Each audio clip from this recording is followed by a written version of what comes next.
Hello and welcome to CTV National News. Here's what's happening now. Prime Minister Mark Carney makes his global debut with his first foreign trip. A reliable, trustworthy, and strong partner. Which message he's sending with the whirlwind visit to Europe. No taxes on Canadian industries. A pledge to kill the industrial carbon tax fuels the Tory strategy. I think it's a shame. Plus, back in court, what the Bay's liquidation plans mean for shoppers and staff.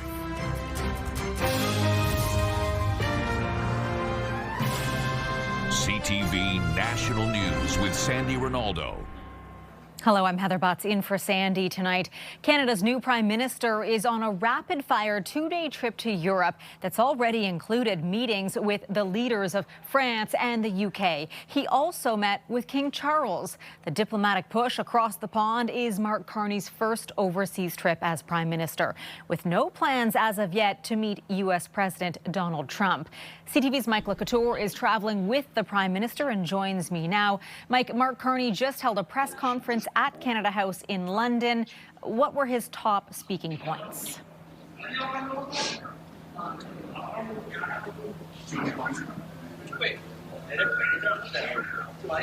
Yeah, Heather, so the goal of this trip really was to try and make sure as much as possible that Prime Minister Mark Carney was making sure that he was strengthening the ties with our most reliable partners as he has put them in the past, and certainly trying to make sure that he's doing this in the face of that threat from U.S. President Donald Trump, and of course all of that talk about the 51st state and the continued threat of tariffs that we know that is coming back on April the 2nd. And so when he was asked specifically about why more people aren't speaking up about it, whether or not it is because there's concern over that if these partners speak out, that they may be the next in the crosshairs for Donald Trump, here is what Mark Carney has to say. I would take seriously what the Prime Minister of the United Kingdom said today. Look, I don't think one needs to respond to every comment about another country. Look, we can stand up for ourselves. It's Canada strong. We can stand up for ourselves. Yeah, so Heather, and there he said that, maybe he doesn't need it. Canada can stand strong on its own. At the same time, when it comes to reciprocal tariffs, he says there is a limit when you consider the fact that Canada's economy is 1/10 the size that of the U.S. Heather? Mike, thank you. Here at home, Conservative leader Pierre Poilievre vowed to scrap the carbon tax on industrial emitters if elected. On Friday, the Liberals did away with the consumer portion of the carbon levy. With an election looming, Poilievre also promised to build more natural gas pipelines and facilities. CTV's Rachel Aiello has more on the Conservatives' plans and the strategy behind them. At a steel plant in Eastern Ontario, today Conservative leader Pierre Poilievre took his pledge to scrap the carbon tax a step further. A common sense, Canada First Conservative government will repeal the entire carbon tax, including the federal backstop that requires provinces impose industrial taxes. Going beyond promising to repeal the consumer carbon price, the Conservative leader said he'd remove the price on big emitters, such as the natural resource and food production sectors, to help industries being hit by U.S. President Donald Trump's tariffs. I once again say to Donald Trump, why would you go after these people? This policy pledge comes after Mark Carney, in his first act as Prime Minister, signed a directive on Friday to end the consumer carbon tax through regulations while upholding the industrial portion. It's my honor, on behalf of my colleagues, to sign this one. That move sparked heated debate over the weekend, with Conservatives questioning the photo op and process, noting the carbon pricing law has not been repealed in Parliament. Today, when asked if he still thinks keeping the tax on industrial polluters is viable amid Trump's threats, Carney suggested other nations we want to trade with want to see Canada keep it on. We have the opportunity to diversify trade. Guess what one of the requirements is to diversify trade to the European Union? Guess what one of the requirements is to diversify trade to the United Kingdom? Guess what one of the requirements will be to diversify trade to emerging Asia? Is to have a form of price on carbon. Only 4 provinces and territories apply the federal industrial carbon price: Prince Edward Island, Nunavut, Manitoba, and the Yukon. The rest operate their own carbon pricing systems. While Poilievre says he'd expand clean technology tax credits instead, analysis from the Canadian Climate Institute suggests Canada's industrial carbon pricing, if maintained, would do more than any other policy to cut emissions over the next 5 years. If you're going to eliminate the industrial carbon price, then we are going to have a major hole in our climate policy. Asked what climate targets a Conservative government would commit to, Poilievre was non-committal, saying he would treat reducing emissions as a global problem. Rachel Aiello, CTV News, just west of Hawkesbury, Ontario. We don't yet know when, but there's little doubt that a federal election call is coming very soon. That means the parties are in overdrive, preparing their messages and working on their platforms. CTV's chief political correspondent, Vashi Kapellos, joins me now. Vashi, we just heard from the Conservatives on a pledge to remove the industrial carbon tax.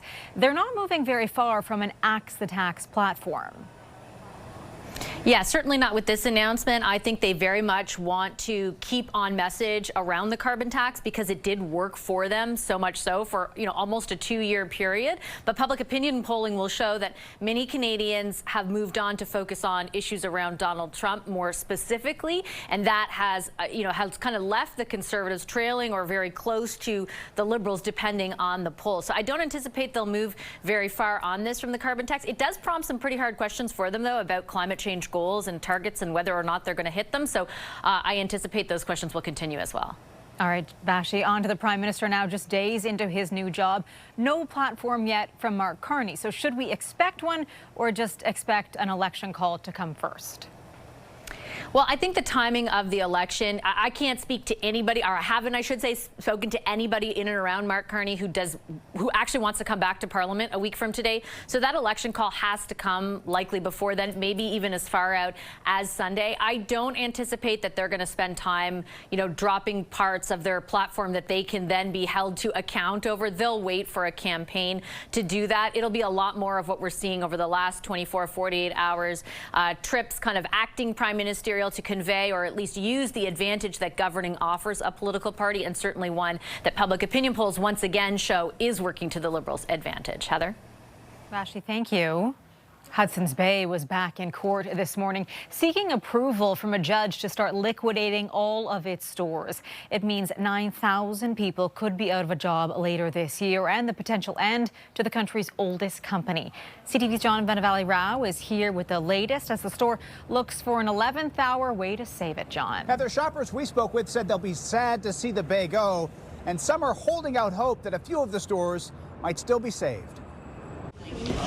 Inside the Bay, it still appears to be business as usual, with no signs yet of the massive liquidation to come. I don't think it's good at all. It's a Canadian institution. It's been around forever. It's a sad day.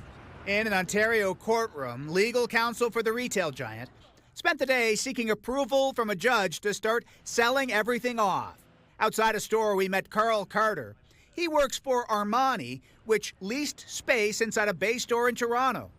Amid the troubles, last week it decided to close up, and Carter was laid off. I've already shed a couple of tears all around. It's sad. It's sad. I mean, not just for myself, but for potentially thousands of people's, jobs and employment. The Bay's parent company's been trying to find a buyer or secure financing, but has so far largely come up empty, while owing more than $1 billion to creditors. They've got landlords chasing them, suppliers chasing them. I think this is the end. The liquidation would involve 80 Hudson's Bay stores, as well as several Saks Fifth and Off Fifth locations. The company thinks the liquidation could take 10 to 12 weeks, and if the stores were to all permanently close, it would leave a huge scar on the retail landscape. The landlords imagine this is going to just be brutal on the companies that manage shopping malls, because these are anchor tenants. These are large. They occupy large spaces. The Bay is still hoping for an injection of cash that could keep some stores open. In all, more than 9,000 jobs are on the line. Of course, the Bay's struggles are well known. Shoppers have long noticed empty stores and stores in disrepair. And the fact that just in general, society nowadays does online shopping, I'm very not surprised that a massive department store is shutting down. Notably, Hudson's Bay will stop accepting gift cards as of April 6th, and its loyalty points program has been suspended. Heather. All right, John, thank you. The White House is defending its use of wartime powers to deport hundreds of alleged Venezuelan gang members over the weekend, despite a federal judge's order to stop the move. The deportees were flown to El Salvador and paraded around the tarmac by heavily armed security forces. Our Washington Bureau Chief, Joy Malbin, joins me now. Joy, what is the president saying about this? Heather, we all know that the American president likes a good fight, and he is in a big one with the federal courts. He defended his decision to deport those 200-plus alleged Venezuelan gang members to that prison in El Salvador. A federal judge blocked the move, ordering the plane to turn around on the weekend, but that didn't happen. So the president invoked this wartime law, the Alien Enemies Act, that he says gives him legal authority to do just that. Here's what he said on Air Force One. It's an invasion, and these are criminals, many, many criminals, murderers, drug dealers at the highest level, drug lords, people from mental institutions. That's an invasion. They invaded our country. So this isn't, in that sense, this is war. And Joy, we also heard from the White House press secretary today defending the move. What else did she say? Yeah, the White House press secretary, Caroline Leavitt, denies that they defied this judge's order, saying that the plane was already airborne. There's a court hearing later on today to deal with that. The White House defended the president's actions. Here's what she said. This administration acted within the confines of the law, again, within the president's constitutional authority and under the authority granted to him under the Alien Enemies Act. We are quite confident in that, and we are wholly confident that we are going to win this case in court. Add this to what's becoming a growing list of legal challenges as Donald Trump pushes the limits of his presidential powers, and this whole case could end up in the Supreme Court, Heather. Okay, Joy, thank you. Donald Trump also says he will speak to the Russian president as he pushes to end the war in Ukraine. We'll be talking about land. We'll be talking about power plants. That's it's a big question. But I think we have a lot of it already discussed very much by both sides. Trump said talks are underway about, quote, dividing up certain assets on Air Force One last night. Both leaders are expected to speak tomorrow in their first conversation after Ukraine agreed to a U.S.-backed ceasefire. Vladimir Putin has set tough conditions for Russia to get on board with the plan.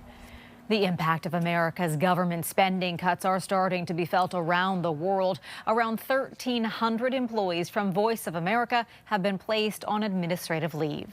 We think it could be a disaster for press freedom, and we are very worried of the consequences because these people can't speak out. They live in repressive regimes and they don't have access to reliable information. The decision follows U.S. President Trump's executive order that designated the U.S. Agency for Global Media a part of unnecessary federal bureaucracy. The VOA provides news and information in nearly 50 languages to an estimated audience of more than 350 million people and was created to counter propaganda overseas. Funding was also terminated to sister broadcasters like Radio Free Europe and Radio Free Asia. Rain and record warm weather has led to flooding in school closures in parts of Quebec. Several rivers now spilling over their banks, with rushing water also a major concern. Hundreds of people have been forced from their homes. CTV's Quebec Bureau Chief Geneviève Bushman is in Drummondville tonight. What is the situation like, Geneviève? Yeah, Heather, several cities and towns are on high alert tonight after a mix of high temperatures and rain swelled up rivers. In Drummondville, halfway between Quebec City and Montreal, massive chunks of ice jammed up the Saint-François River. It breached its banks, pouring into homes and businesses. That's Erica Prou. She watched the water rise in a flash. The flow pushed in a door and filled up her basement and garage. She says she had to be rescued by firefighters in a small boat from her home, fearing she would be trapped. 300 homes and businesses were evacuated here, and in the town of Nicolette, about an hour from here, floodwaters submerged the water filtration plant. In Beauceville, an hour out of Quebec City, there were evacuations too. Roads and schools were closed. Here's what city officials there had to say. We've taken care of about 25 people here. that needed the support, direct support from us last night. And there's probably 75 people that were in the city that needed to go see friends and evacuate somewhere else. It was 19 degrees Celsius in Beauceville Sunday, and several other regions of Quebec beat record high temperatures. Mix that with the rain we got this weekend, as well as the snow we got this winter. A winter much like the olden days with a lot more accumulation. And this is the result, Heather. Genevieve, thank you. RCMP in Manitoba have identified a second set of remains found at a landfill near Winnipeg. The Indigenous woman was one of 4 murdered by serial killer Jeremy Skibitsky in 2022. CTV's Alex Karpa is in Winnipeg. Alex, what did we hear from police today? Heather, the second set of human remains at Winnipeg's Prairie Green Landfill have been identified. RCMP confirmed that the remains belong to Mercedes Myron. The Manitoba government said the Myron family has been updated on the findings. Myron's remains were one of 2 sets recovered in the search of the Prairie Green Landfill. The other remains identified were those of Morgan Harris earlier this month. A search of the landfill started in December, as it was believed both Harris and Myron's remains were located there. They were 2 of 4 victims of convicted killer Jeremy Skibitsky in 2022, who was found guilty in 2024 and given 4 life sentences. On social media, Manitoba Premier Wab Kinew posted, "Mercedes Myron, we honor you." At this time, the family has asked for privacy as they deal with the news. Heather? All right, Alex, thank you. Coming up, a new lesson plan to stop the spread of measles. When measles enters those pockets, it exploits them. Why some schools are suspending students.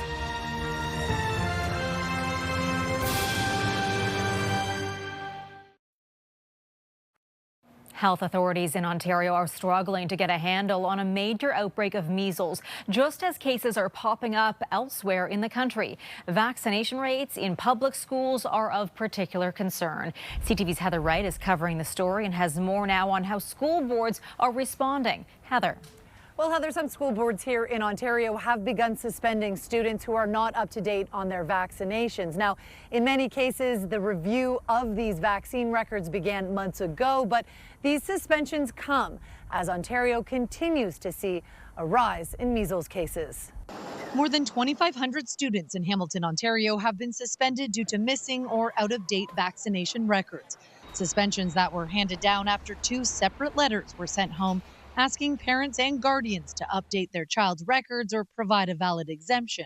In Waterloo, more than 600 students have been suspended, with notices sent out to families in a number of Ontario school boards, warning that students could face suspension if records aren't updated.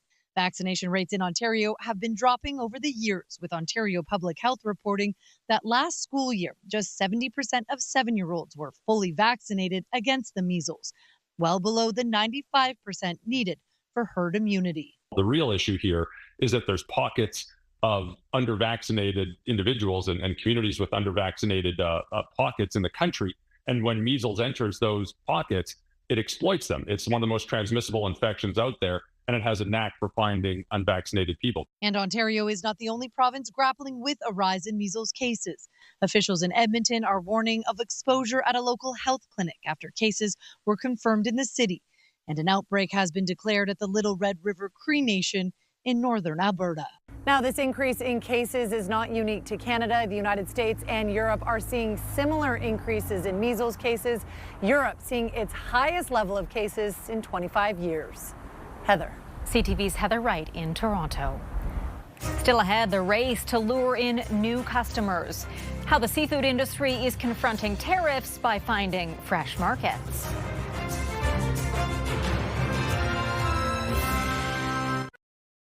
In the midst of the trade war with the U.S. and incoming Chinese tariffs on Canadian seafood products, the industry is seeking safer waters to weather the storm. China is Canada's second largest fish and seafood export market after the U.S., and expanding to new markets is now a top priority. CTV's Sarah Plowman is in Blacks Harbour, New Brunswick, with more on the industry's concerns. Sarah.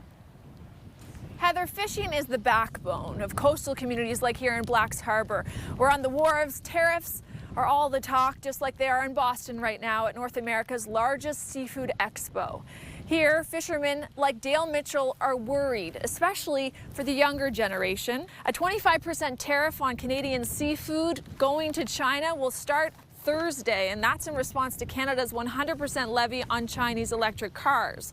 Mitchell is concerned that this industry is being sacrificed for the auto industry elsewhere in Canada. He wonders if these tariffs could be worse than what could be coming from the U.S., because he thinks the Chinese tariffs could be permanent while the American ones maybe could be temporary. But for him and everyone, they're just guessing. Not knowing is the worst part because no one can make decisions. Tariffs have dominated the talk in North America's largest seafood expo in Boston, happening right now, where producers are eager to make deals with other markets besides the U.S. and China to protect themselves, and some have. One company made inroads in Europe, another in the Philippines. I spoke with the fisheries minister from Newfoundland and Labrador in Boston. He described it as an elbows-up approach with politicians, business leaders from all Atlantic provinces there, with the aim to reinforce the long-standing relationship that companies from here have with the U.S., but also to develop new markets. The larger goal remains the same: to stop any U.S. tariffs from happening in April. Heather. Sarah, thank you. After the break, going green, parading all the ways to celebrate the luck of the Irish.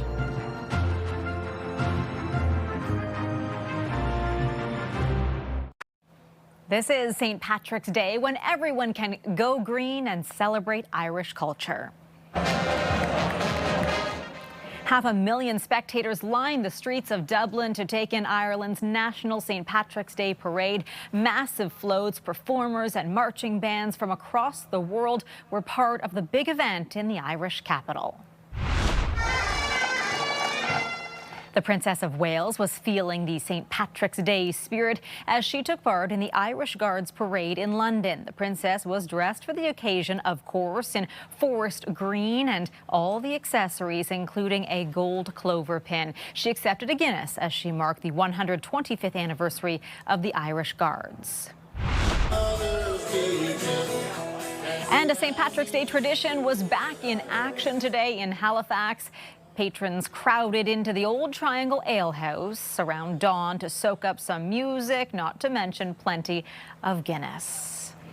A happy St. Patrick's Day. That is our newscast for this Monday evening. Thank you for joining us. I will be back with CTV National News tonight at 11. For news anytime, tune in to CTV News Channel. I'm Heather Butts. Your local CTV News starts right now.